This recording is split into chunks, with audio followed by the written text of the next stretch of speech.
Assalamualaikum warahmatullahi wabarakatuh. Para pemirsa yang budiman, semuanya semoga semua sehat, selamat, aman, bahagia bersama keluarga,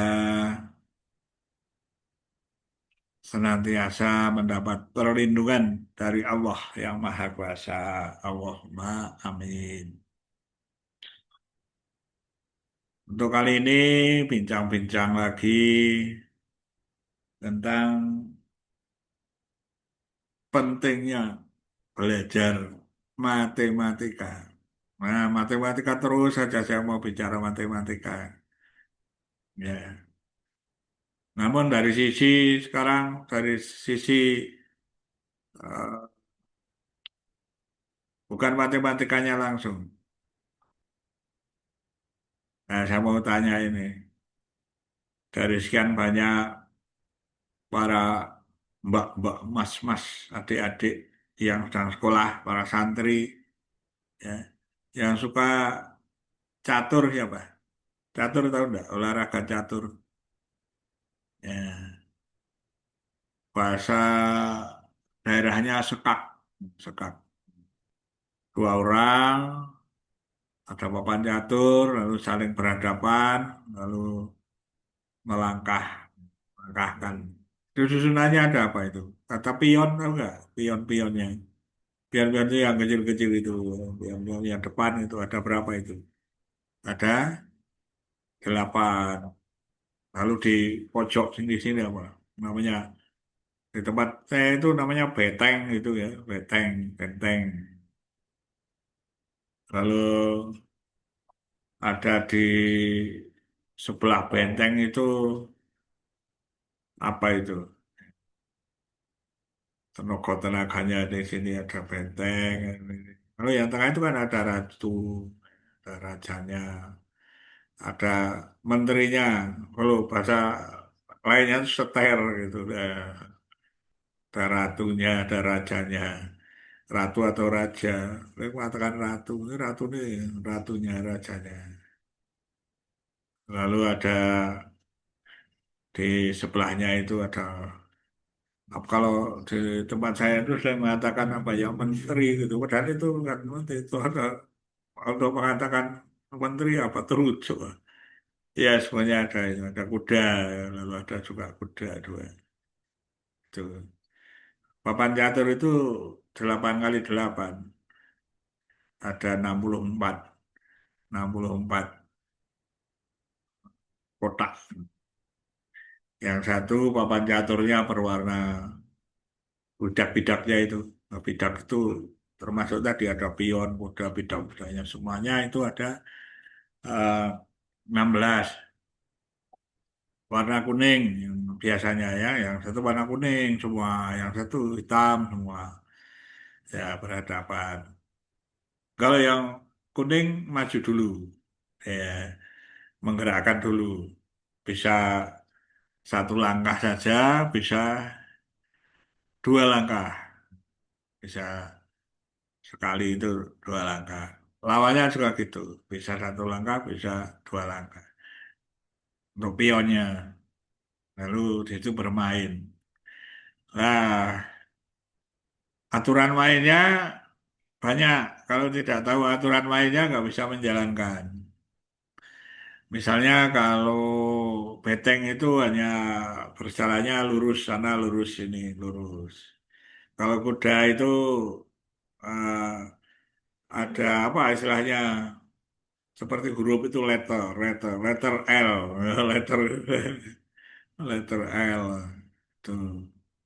Kalau terucuk, ya kalau orang ya sering mengatakan menteri itu yang kecil itu, tuh, ya miring, terus miring, miring ke sana. Kalau kalau tidak miring nggak bisa, ya. Kalau raja ratu malah bisanya hanya melangkah satu langkah saja. Wah, paling tidak bisa melangkah, tidak bisa jauh-jauh. Ini satu langkah, satu langkah. Kalau ada yang menteri atau kalau tempatnya star, star. Itu. bisa kemana-mana, bisa lurus, bisa miring, saya. Kan hanya ada gerakannya itu miring sama lurus gitu kan. Nah, lebih leluasa. Nah, itu mengendalikan pemikiran untuk bermain itu, mulai dari pembukaannya, mulai mana saya membuka apa, lawannya buka apa, semuanya itu berpikir, ya, yang sederhana itu, pikiran matematika, ya.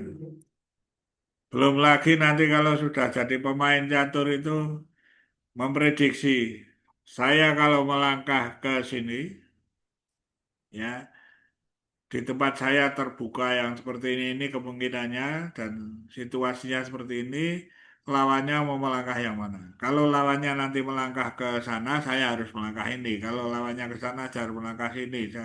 Itu dari satu langkah.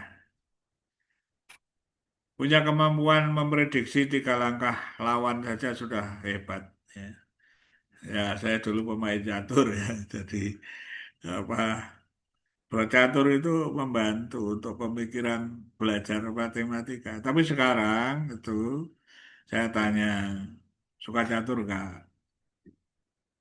Ada yang catur enggak? Kalau caturnya pakai YouTube itu hanya pakai papan lalu sembarangan gitu aja nggak bisa ya. Harus mengikuti betul-betul bermain ada lawannya.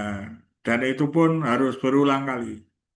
Di situ akan kelihatan nanti mudah lupa ya meletakkan, waduh lupa ini dimakan gitu dan sebagainya itu. Dimakan itu kalau misalnya kalau pion itu kalau makan kan miring gitu. Nah, kalau yang nggak tahu ini ya banyak yang nggak tahu, apalagi mbak-mbak yang nggak tahu. Ya.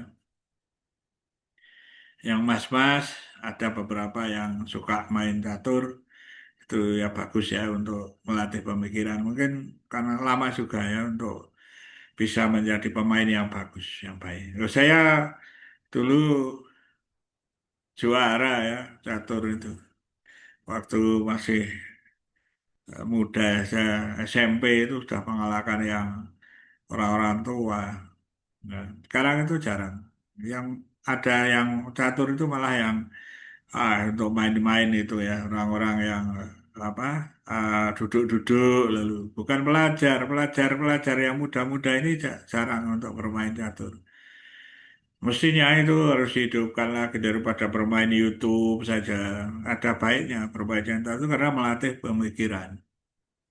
Nah itu saja saya mengenalkan dulu. Saya mau bicara lebih jauh lagi tentang catur ya perlu waktu. Ya. Hanya saja saya mengingatkan bermain catur itu bagus untuk membantu pemikiran di matematika, khususnya matematika. Ya. Karena nanti akan mengembangkan pemikiran dari berbagai segi. Ya tentu saja bermain catur ini tingkatan tinggi. Kalau tingkatan yang belajar matematika yang ke bawah lagi bisa misalnya katakan kubus gitu ya, lalu pegang-pegang kubus, lalu bisa ngamati, berpikir dari situ, bolak-balik gitu, itu tapi sederhana itu. Ya, yang lebih tinggi adalah kalau bisa bermain catur itu akan melatih pemikiran. Jadi bagaimana seseorang itu akan muncul kecerdasannya dari bermain catur itu. Ya tentu saja harus baca-baca buku pengalaman dan itu juga harus banyak perjalanan untuk bermain dengan teman, mencari lawan, mencari itu terus gitu ya, dengan kita melatih otak kita, melatih akal kita, itu membantu. Ya, saya mengatakan membantu untuk berkaitan dengan berpikir matematika. Supaya nanti belajar matematika menjadi lebih mudah karena bisa menganalisis, bisa memprediksi, ya, bisa memenuhi peraturan, aturan-aturannya seperti ini, ya. Jadi lalu ada juga konsekuensi, bisa kalah, bisa nanti ada kelihatannya masih kuat itu ternyata tiba-tiba dengan serangan berapa langkah itu, oh ya mati lah katanya mati itu raja tidak bisa bergerak. Ya, ya seperti itu. Ini tentu saja tidak dipahami oleh semua yang mendengarkan. Apalagi mbak-mbak, saya duga itu kan, itu tidak bisa itu, tidak telaten. Nah itu akibatnya gitu. Tapi ya ada satu dua aja yang, satu dua, beberapa yang anak putri yang bermain catur. Itu yang putra sekarang itu sudah banyak yang meninggalkan. Dan strategi catur itu bagus untuk pemikiran. Dan saja ya, nanti sambung lagi untuk cerita caturnya. Sekian aja kalau ada salah saya mohon maaf. Mudah-mudahan menambah perbendaharaan pengetahuan kita semuanya. Sekian, Assalamualaikum warahmatullahi wabarakatuh.